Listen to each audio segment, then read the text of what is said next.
Director, పెద్ద director, చిన్న ఆయన కాదు, ఈవీవి గారు. ఇక అంబాసిడర్ ప్రొడక్షన్ కారంటే అంబాసిడర్ కారే వైజాగ్లో తిరుగుతున్నాను ఆ బీచ్లో. ఏం చేయాలా ఈ డైలాగులు ఇట్లా పెట్టారు, ఇది ఊతపదం బాగలేదని నేను తిరుగుతున్నాను తలపోపుతూ. ఒక బోర్డు కనిపించింది. ఆ బోర్డు బ్యాక్ తీసుకొని చదివాను. ఆ చివర ఉన్న 2 మాటలు నచ్చినాయి నాకు. ఆ బోర్డులో పేరు రాశారనమాట, ఒక పేరు. దొరికింది నాకు అనుకొని పరుగున పోయి చెప్పాను, అన్నా సూపర్గా నాకు బాగా దొరికింది, ఊతపదం భలే ఉంటుందన్నా నేను అని అంటే ఎదిగాను అన్నాను. ఆయన సూపర్ అని కబులిసుకున్నాడు. నువ్వు ఎన్ని గంటలు తిరిగా ఉన్నాడు? 4 గంటలు తిరిగాను. ఒక బోర్డు దొరికింది, ఆ బోర్డు మీద చదివాను. అది ఒక చైనీస్ రెస్టారెంట్. ఆ ఊతపదము ఎంత పేరిందంటే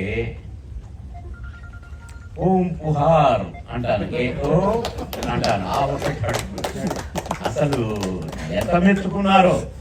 అలా మేము ప్రతి దాన్ని కూడా, ప్రతి ఊతపదాన్ని కానీ, ప్రతి క్యారెక్టర్ని కానీ, నేను ఎన్నో కామెడీ క్యారెక్టర్లు వేశాను, కానీ ఒక క్యారెక్టర్కి సంబంధం ఉండదు. అన్ని కామెడీ క్యారెక్టర్లే. మామగారు కామెడీ క్యారెక్టరే, మాయరుడు కామెడీ క్యారెక్టరే, చంద్రరాయుడు కామెడీ క్యారెక్టరే. ఏది తీసుకున్నా ఒక క్యారెక్టర్కి సంబంధం ఉండదు. అట్లనే సోదరులో కూడా ఒక కమిడియన్ ఏంటి ఏడిపించాడు అన్నట్టుగా ఉంటుంది. నేను కొడుకునిద్దరు, సరే ప్రతి తల్లిదండ్రులకు ఉంటుంది ఈ బాధ. ఒక కొడుకు స్పీడ్గా ఉండి ఒక కొడుకు వెనకాల పడితే నా కొడుకు వెనక పడిపోయింది ఏంటి అని చెప్పి దుఃఖం ఉంటుంది. అట్లా చక్కని కథనం డైరెక్టర్ గారు బాగా చేయించారు, కెమెరామెన్ గారు బాగా చేయించారు, మేము బాగా చేశాము.